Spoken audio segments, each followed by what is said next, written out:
La língua italiana. La língua italiana. Qual é a origem da língua italiana? Quando que surgiu e como surgiu a língua italiana?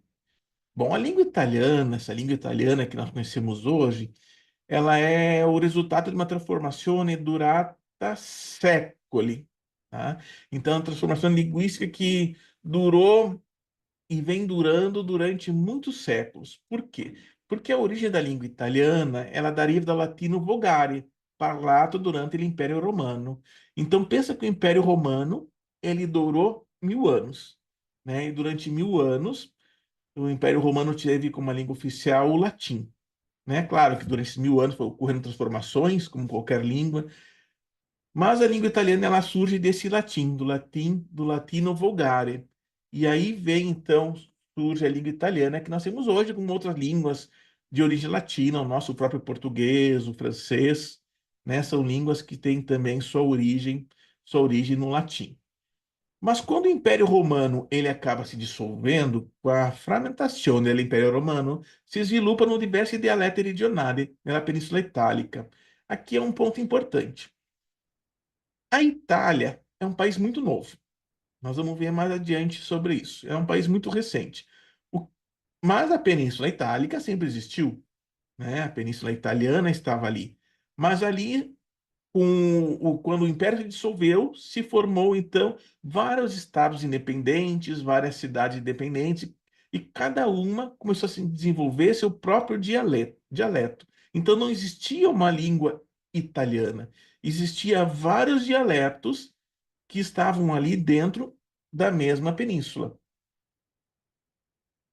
E o ponto, talvez o chute inicial da língua italiana, como nós conhecemos hoje, se dá com Dante Alighieri, né? Com certeza você já ouviu falar de Dante Alighieri e conhece a obra mais famosa dele. Qual que é a obra mais famosa de Dante Alighieri, né?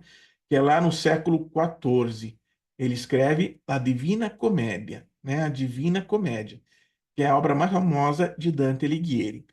E o que tem de tão importante na Divina Comédia que que faz de Dante Alighieri ser considerado hoje o pai da língua italiana? Bom, Dante Alighieri toma uma decisão que é inédita então. Dante sceglie o dialetto fiorentino o toscano per scrivere la sua opera. Então, Dante Alighieri ele escolheu o dialeto fiorentino, o toscano, para escrever essa obra, né? Essa obra é a Divina Comédia. Então, o que Dante Alighieri está fazendo aqui? As obras até então, elas eram escritas no latino vulgare, né, no latim. Mas Dante Alighieri ele escolhe a língua do povo. Ele escolhe o dialeto fiorentino para escrever a Divina Comédia. E isso faz toda a diferença. Por quê? Porque o povo começa a ter acesso. Claro, não existia na época livros como nós temos hoje, mas em forma de teatro,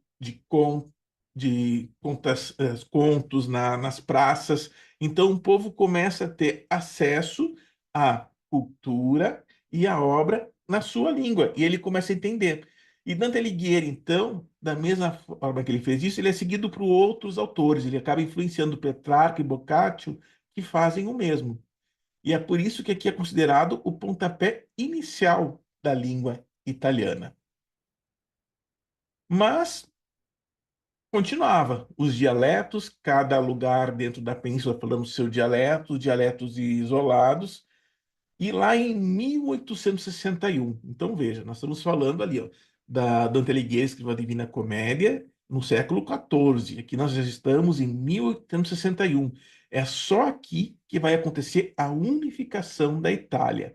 É aqui que começa a surgir a Itália como nós conhecemos hoje, um país unificado. E aí tem uma necessidade, ou a necessidade de ter uma língua comum para poder unificar essa nação. E qual é a língua que é escolhida para ser a língua oficial ou a língua estándar da Itália? É o fiorentino, né? Qual que é que é o fiorentino? É a língua na qual Dante Alighieri escreveu a Divina Comédia. E aqui, então, está explicado o porquê que Dante Alighieri é considerado o pai da língua italiana. Então, o fiorentino ele é escolhido como a base para ser italiano estándar, para ser a língua franca, a língua comum da Itália. E aí o Estado ele adota então o fiorentino para usar nos documentos oficiais, na educação, na administração pública. Então, é aqui que o italiano começa a ser o italiano que nós conhecemos hoje. Só que tem um problema aqui, né? A maioria dos italianos, muitos deles eram analfabetos e falavam só o dialeto local. Então, eles não falavam a língua estándar ou o fiorentino, né, que foi escolhido. Eles falavam o seu dialeto. E até hoje é assim na Itália. A Itália, apesar de ela ter uma língua estándar, na Itália se fala muitos dialetos. E dialeto na Itália, a gente tem que entender que não é uma conotação que nós temos aqui, aqui no Brasil. O dialeto realmente ele é uma língua, né? Uma língua que se fala numa região. Alguns dialetos são muito parecidos com o italiano estándar e outros são bem diferentes. Mas aqui muitos falavam, nessa época, apenas o seu dialeto. E como vai resolver isso? É uma dificuldade, não é mesmo? Mas em 1950, por aí surge algo que vai transformar tudo, né? Que vai ajudar nesse processo. Faz ideia do que seja? Vamos ver se você acertou. Né? Negli anni 50 la televisione cominciò a diffondersi nelle case italiane. Então a televisão surge nessa época e aí ela começou a fazer parte da vida da população italiana. E aí surge a RAI, né? A RAI, que é a rede de TV estatal. E o que que a RAI começa a fazer? Ela começa a dar aula, a ensinar as pessoas, alfabetizar as pessoas. Em que língua? Na língua italiana estándar. Então, é a partir daqui que a língua estándar ela começa, então, a ganhar força.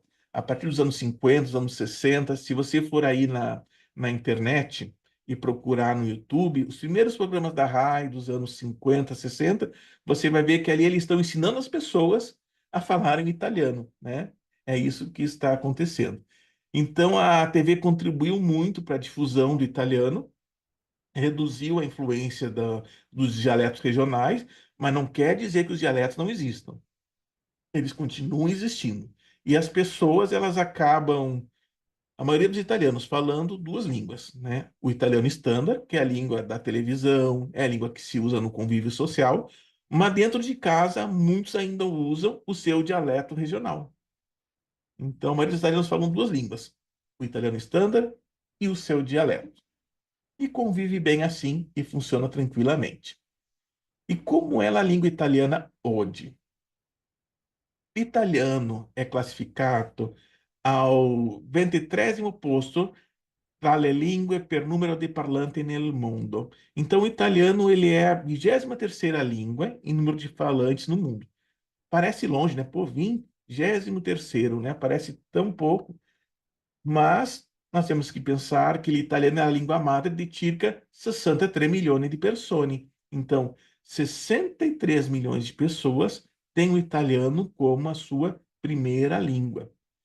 E outros 3 milhões de pessoas têm ela como uma segunda língua. Né? Assim como você que está aqui no curso, talvez você deseje isso, ter o italiano como sua segunda língua. Você vai se juntar a esses 3 milhões de pessoas e mais os 63 milhões que têm o italiano como a primeira língua. A língua italiana é a língua oficial da Itália, claro, mas também é uma das línguas oficiais da União Europeia, de San Marino, da Suíça, da Cidade do Vaticano e de Malta. Então, é uma língua que tem história, né? Uma língua que tem história, é uma língua que é bela e você está certo de estar aqui estudando.